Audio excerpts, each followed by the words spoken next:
Welcome back to the Black Hills and Eastern Railroad, everybody. We're taking a look at this Fimco sprayer that I had to piece together here a few years ago. And I needed to spray for mosquitoes here in southeast South Dakota. The mosquitoes been horrifying the last week or so. I got the sprayer given to me and it lacked a pump, which I put on. Those are commercially available pretty easily. The pickup and the motor itself, 12 volt powered, of course. Then I had to figure out how to get power off the tractor. And they do sell wiring harnesses for that, but they all assume that the battery is right underneath the console here. But on the 445, 425, 455, they're in underneath the nose here on the front of the tractor. So you need a bit longer cord for that. So those commercial outfits do not work out for that. What I did is, you guys might remember that I have power coming off of the front, underneath the front here off the battery. I put on a couple of pigtails underneath here.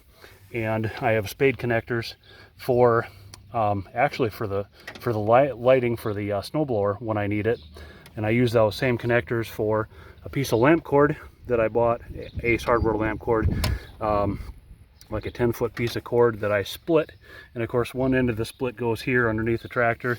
Again, quick connections with spade bit, no tools needed there at all.